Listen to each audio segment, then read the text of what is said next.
好，我们一起来祷告。主，我们把以下课程的时间交在你的手中。主，我们每一个人何等的渴望都能够领受到祝福。那我们没办法领受到祝福，绝对是有特定的拦阻了我们能够从神面前所领受的。愿主向你的百姓说话，每一个愿意在主恩典当中更多认识真理的人是有福的，因为他们会得着属天的秘诀。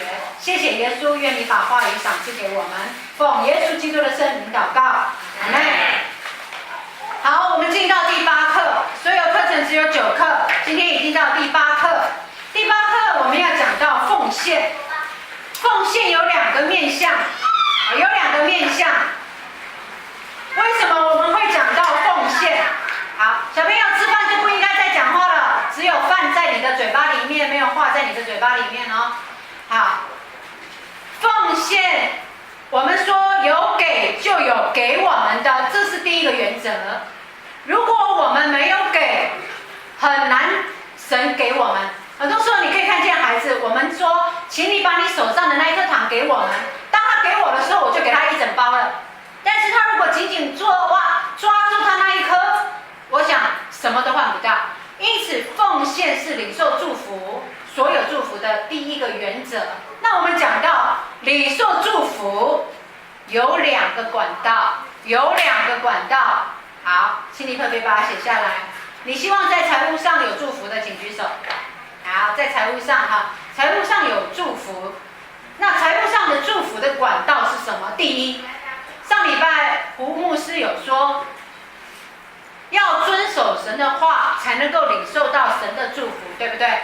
那第一个在财务当中要领受到祝福的，你必须遵守神哪一项话语呢？就是11奉献。11奉献。好，11奉献讲到唯有11是领受丰盛的基本原则。怎么说呢？我们先来，课本里面有经文马拉基书第3章8到12节，马拉基书第3章8到12节，一起来。人岂可夺取神之物呢？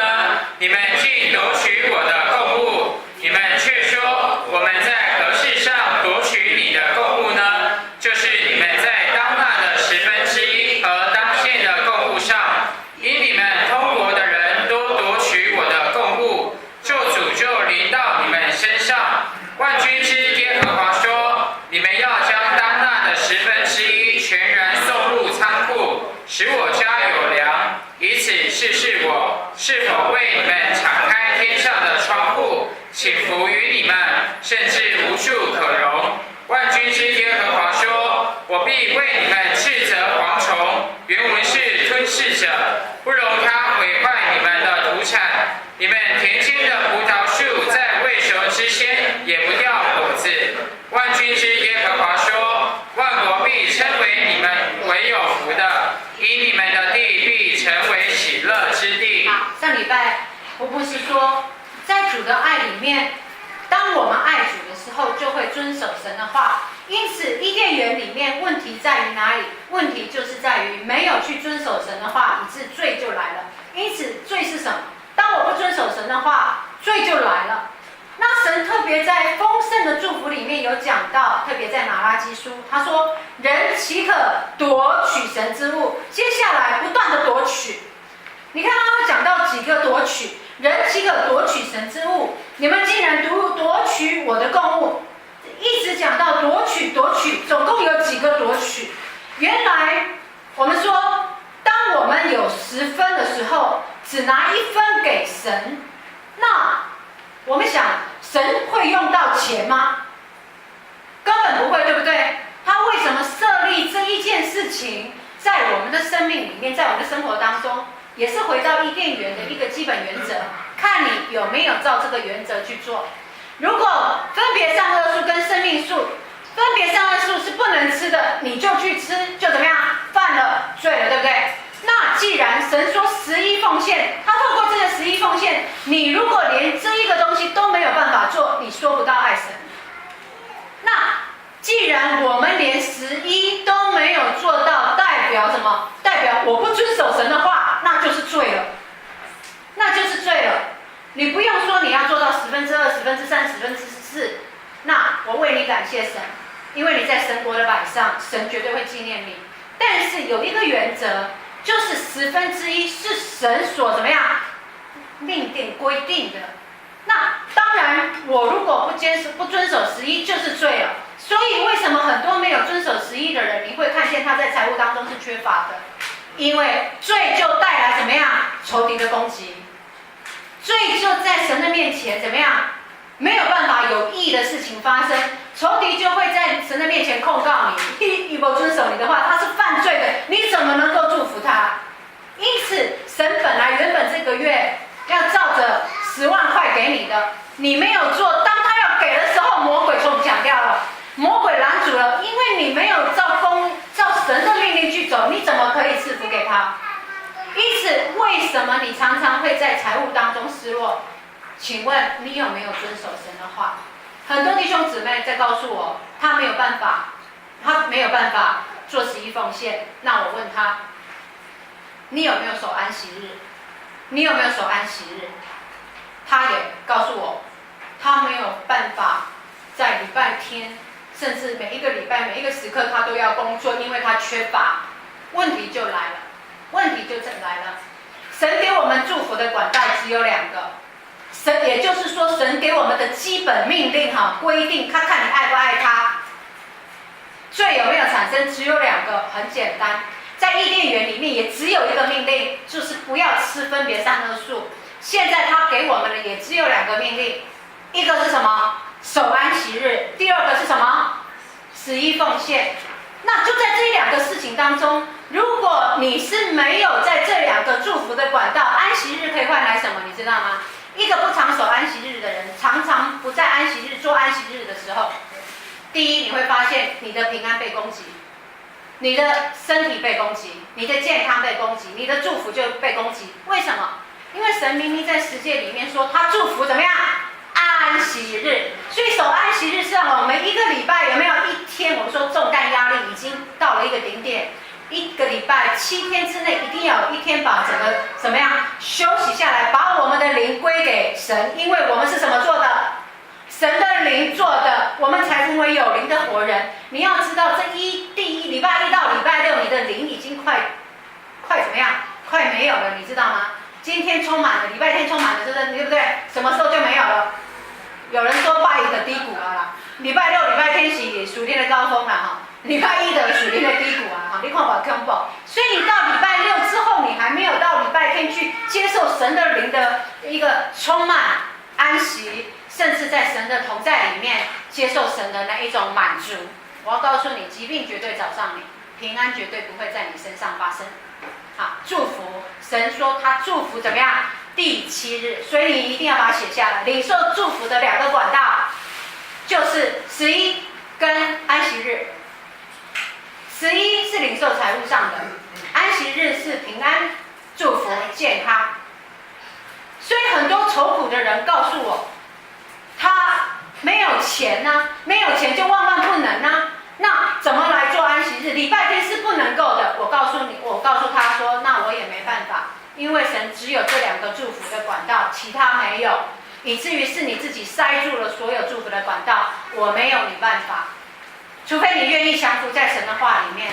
这两个没有在主的话语里面所做的就是罪，就是罪，因为他明明说你是夺取，谁敢抢神的钱？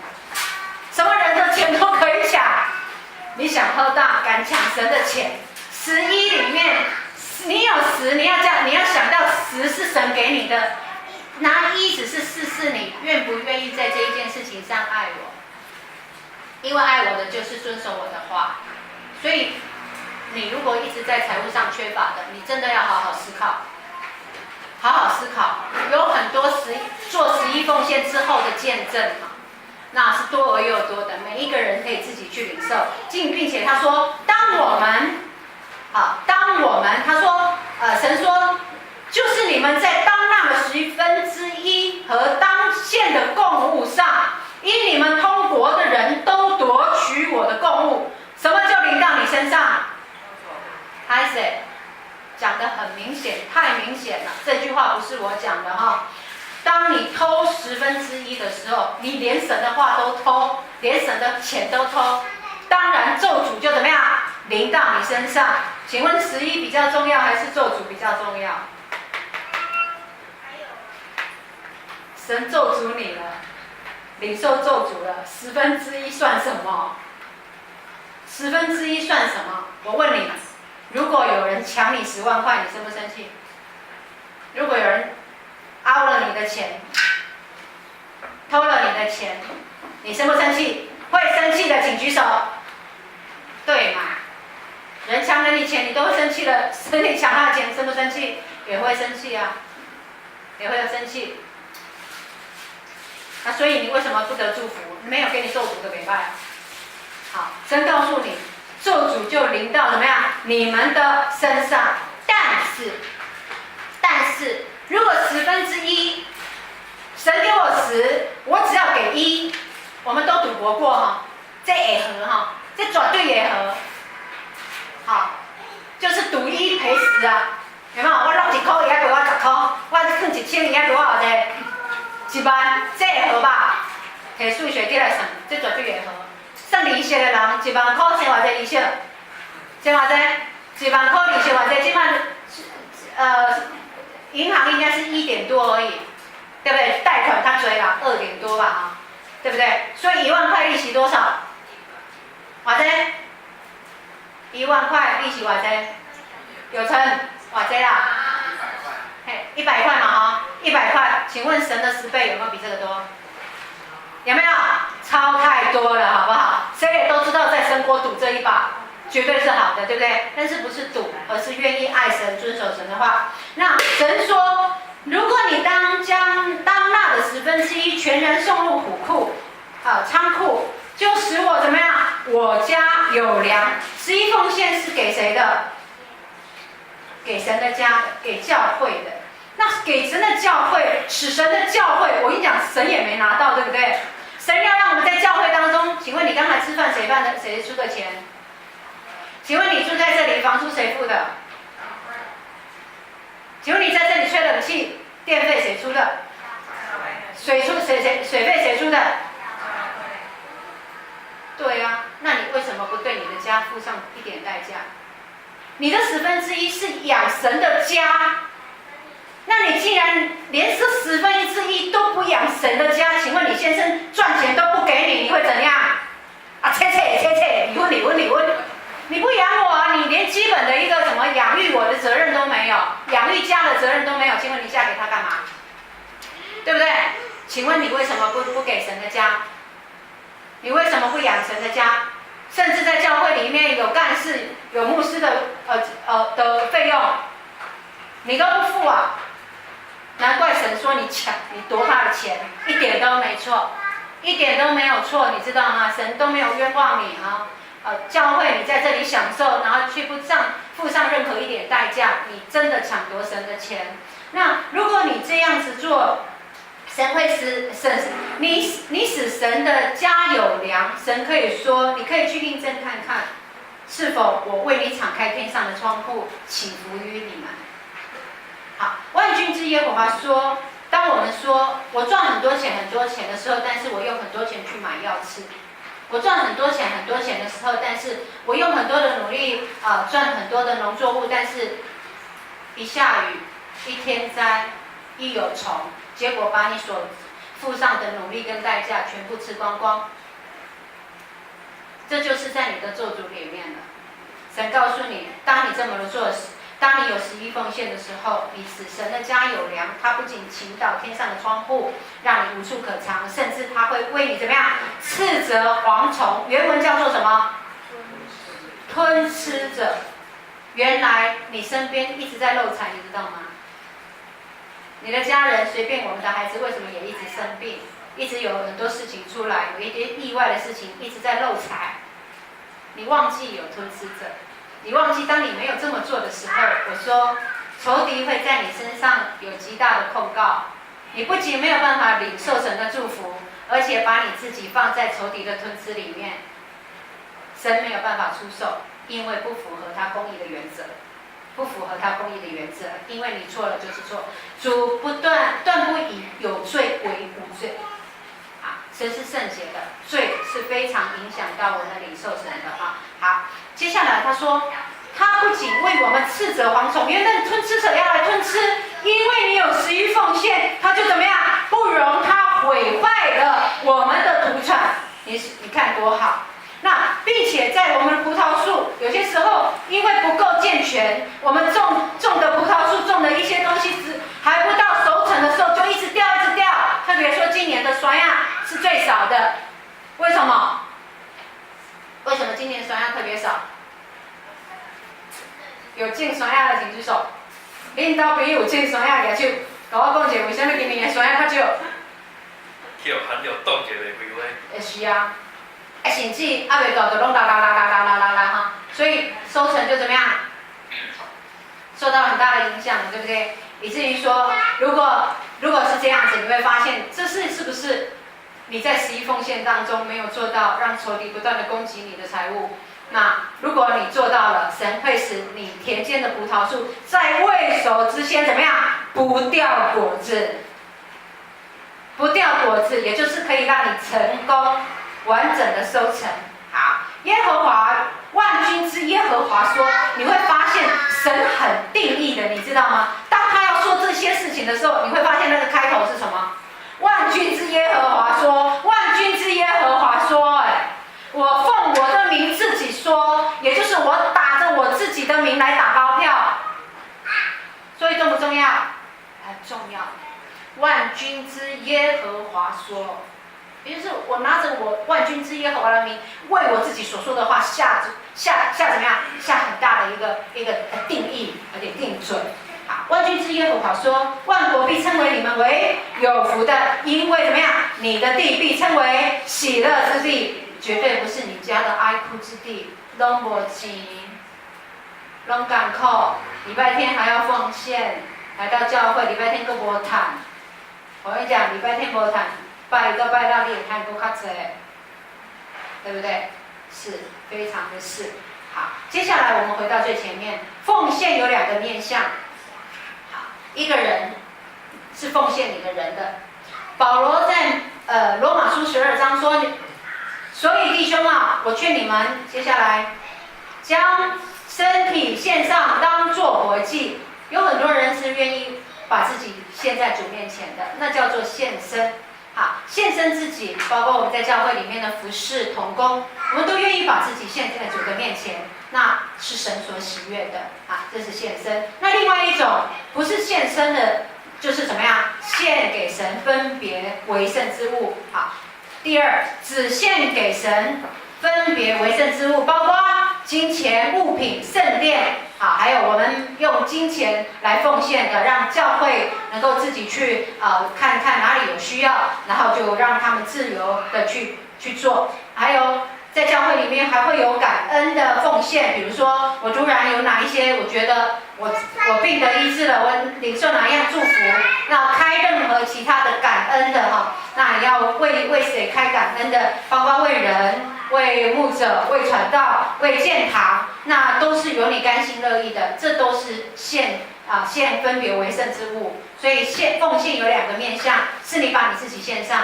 另外一种就是把你所有物以感恩的心献在主的面前，然后献给任何的人，献给任何的教会，献给任何的需要，献给任何所有需要的那些弱势团体需要的人，那都是用金钱分别，或者是献椅子、献各样的物品，那都是你用你的心来甘心乐意献上的，这都是奉献。好，最后第二大点呢，下面呢唯有11的第二奉献，一起来。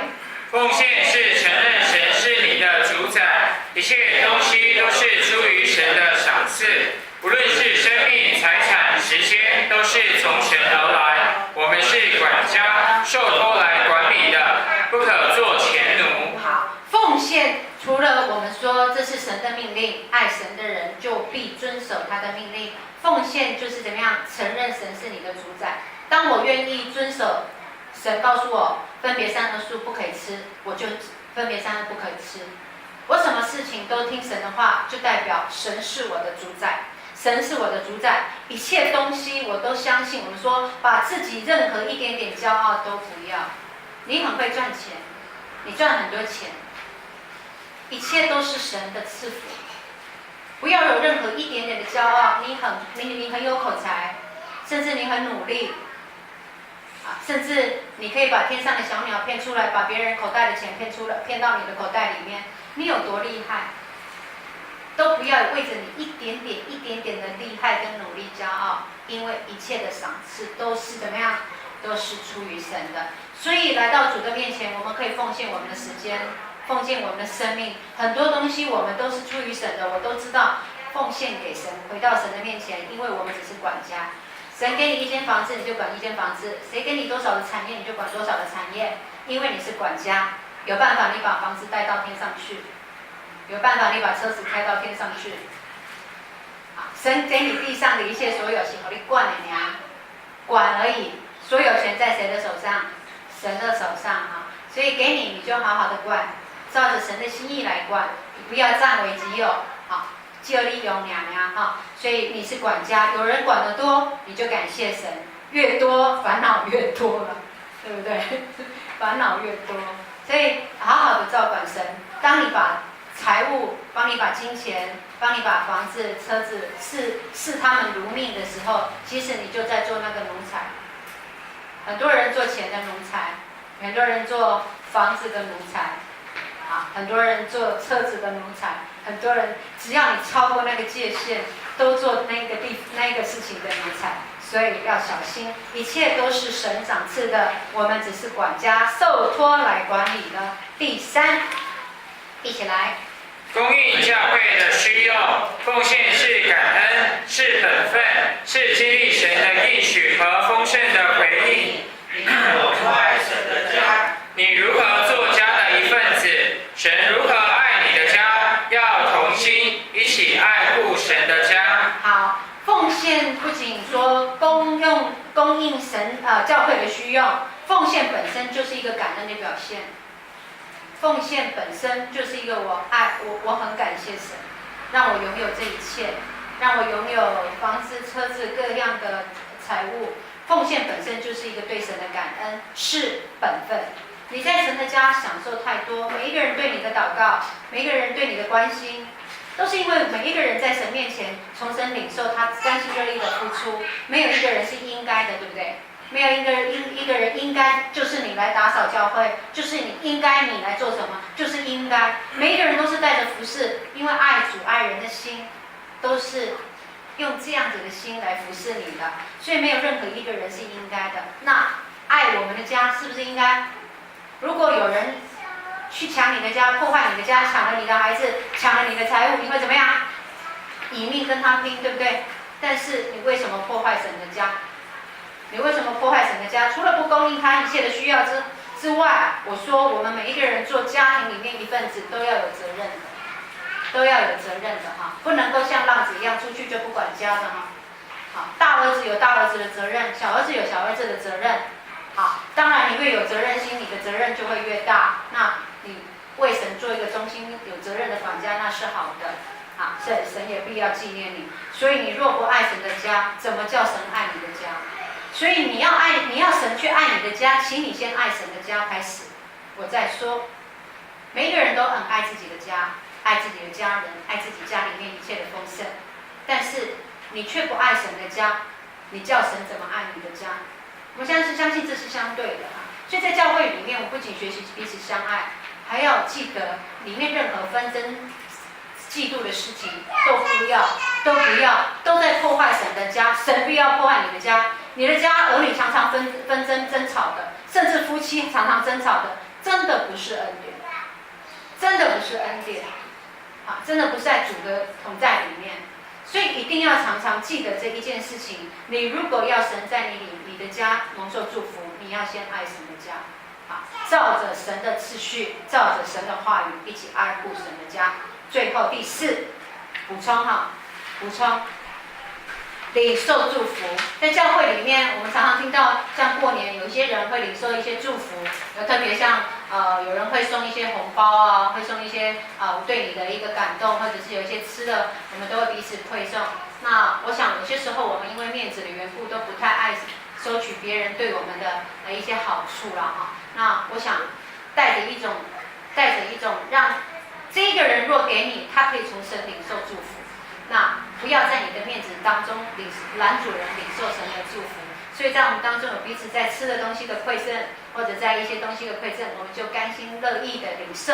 那领受的人呢，就感谢神，那是神赐给你的。那一些奉献给人的，必有神给你的。啊，所以就不要彼此觉得说不好意思啊，或者是觉得行为导向，我没有做什么，你给我这些东西，那我觉得去拦阻，不要拦阻别人对我们的祝福。有一种东西要拦阻。不该吃的饭不要吃，吃完饭要付上很大的代价，对不对？很多人在吃完饭之后要签合约的，要很难说 no 的，就那一种要小心一点。啊，彼此在爱里面的馈赠，我送你衣服，我送你吃的，我送你需要的，我们就用感恩的心把它接受下来。啊，因为他从神领受，觉得对你有负担，那要爱你的缘故，然后赏赐给你一些东西，你就感恩接受下来。那能够给的人为你献上感谢，谢谢你如此的爱神又爱人，然后又给了出来，所以这是领受祝福。好，我们一起低头来祷告。